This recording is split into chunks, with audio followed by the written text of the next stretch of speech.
राज्य सरकार के लिए पुरानी पेंशन देने का रास्ता साफ। केंद्र के पास फंसा एनपीएस फंड, अब नहीं चलेगा ये बहाना। एनएमओपीएस द्वारा 26 सितंबर को ओपीएस बहाली के लिए देश के सभी जिला मुख्यालयों पर विरोध प्रदर्शन आयोजित किया जाएगा। वहीं 17 नवंबर को केंद्रीय कर्मचारी संगठन national mission for old pension scheme Bharat नई दिल्ली में राष्ट्रीय स्तर पर रैली करेंगे।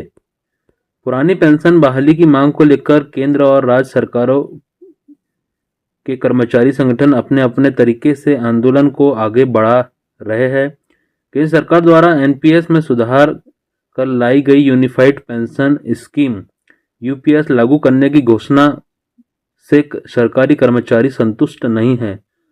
अभी तक सरकार ने इस योजना का नोटिफिकेशन भी जारी नहीं किया है। एनएमओपीएस द्वारा 26 सितंबर को ओपीएस बहाली के लिए देश के सभी जिला मुख्यालयों पर विरोध प्रदर्शन आयोजित किया जाएगा। वहीं 17 नवंबर को केंद्रीय कर्मचारी संगठन national mission for old pension scheme Bharat नई दिल्ली में राष्ट्रीय स्तर की रैली करेगा। इसके बीच एआईएनपीएसईएफ ने दावा किया है कि अब राज्यों के लिए पुरानी पेंशन देने का रास्ता साफ हो गया है। केंद्र सरकार के पास फंसा है एनपीएस फंड, अब राज्यों के लिए पुरानी पेंशन बहाली की राह में ये बहाना नहीं चलेगा। एआईएनपीएसएफ ने के अध्यक्ष डॉक्टर मंजीत सिंह पटेल ने दावा किया है कि अब राज्य सरकारें बिना किसी बाधा के अपने क्षेत्राधिकार में ओपीएस लागू कर सकती है। पुरानी पेंशन के लिए देश भर के तकरीबन 91 लाख केंद्रीय एवं राज्य सरकारों के एनपीएस कर्मचारी संघर्ष कर रहे हैं। यह आंदोलन अलग अलग बैनरों के तले चल रहा है।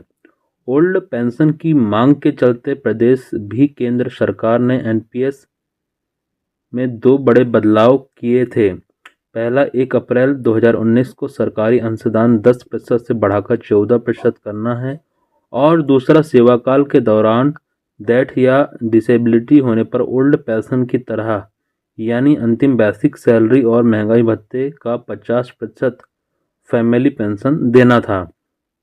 साथ ही परिवार को कर्मचारी अंशदान की ब्याज सहित पूर्ण वापसी करना। इन 2 बड़े बदलावों के बाद भी सेवानिवृत्ति पर मिनिमम और निश्चित पेंशन की गारंटी देने की कमी रह गई थी। बतौर पटेल, हालांकि 24 अगस्त 2024 को केंद्र सरकार द्वारा बनाई गई पेंशन रिव्यू कमेटी ने मिनिमम पेंशन 10,000 रुपये महंगाई भत्ते के साथ यह गारंटी देने की घोषणा कर दी है। साथ ही 25 वर्ष की सेवा करने पर ओल्ड पेंशन स्कीम के अनुसार 50% पेंशन देने की बात साफ कर दी है। इससे गारंटेड पेंशन की समस्या भी खत्म हो गई है। इस पेंशन में महंगाई इंडेक्स को भी जोड़ा गया है, लेकिन इसके बदले सरकार ने अपने अंशदान के साथ साथ कर्मचारी अंशदान को भी सरेंडर करने की बात कही है। इसके एवज में कर्मचारी को कुछ एक मुफ्त भुगतान फंड देने की बात की है। यह एक मुफ्त भुगतान फंड अंतिम 6 महीने की सैलरी के बराबर हो सकता है।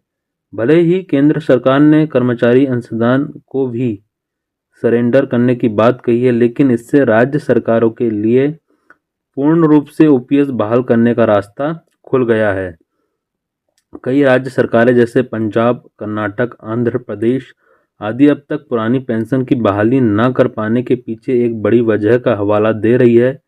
इन राज्यों का कहना है कि पुरानी पेंशन बहाल करने के बावजूद हिमाचल प्रदेश, राजस्थान, छत्तीसगढ़ और झारखंड सरकार को आज तक केंद्र से न तो कर्मचारी अंशदान वाला हिस्सा वापस मिला और न ही सरकारी अंशदान वाला हिस्सा। इससे इस फंड को वापस लेने की एक नई समस्या खड़ी हो गई थी, क्योंकि इस मामले में जब तक pension fund regulatory development authority कोई कानून नहीं बनाता, कोई सरकार कुछ नहीं कर सकती थी। पटेल के मुताबिक अब केंद्र ने खुद ही यूपीएस यानी यूनिफाइड पेंशन स्कीम के तहत यह प्रावधान बना दिया है कि सेवानिवृत्ति पर कर्मचारी को ओल्ड पेंशन के अनुसार पेंशन दी जाएगी। कर्मचारियों के एनपीएस अकाउंट में जमा समस्त फंड संबंधित सरकारों के पास चला जाएगा। इसका मतलब यह हुआ कि वे सरकारें चाहे तो अपने कर्मचारियों को उनका अंशदान भी ब्याज सहित वापस कर दे। इसके लिए अब कर्मचारियों को भी केंद्र सरकार से अपने पैसे को मांगने की जरूरत ही नहीं रहेगी और कोई भी राज्य सरकार एनपीएस फंड के केंद्र सरकार के पास फंसे जाने के नाम से बहाना भी नहीं बना पाएगी। इस तरह राज्यों के कर्मचारियों के लिए यूपीएस से ओपीएस में आने का रास्ता साफ हो गया है। तो प्यारे दोस्तों, इस प्रकार की जानकारी है ओल्ड पेंशन को लेकर। दोस्तों, वीडियो पसंद आया हो तो इसे ज़रूर लाइक कीजिए और अगर आप हमारे चैनल पर नए हैं तो चैनल को ज़रूर सब्सक्राइब कर ले ताकि मध्य प्रदेश और देश के सभी आदेश, सभी योजनाएं, सभी भर्तियों की जानकारी आपको सबसे पहले मिलती रहे। धन्यवाद।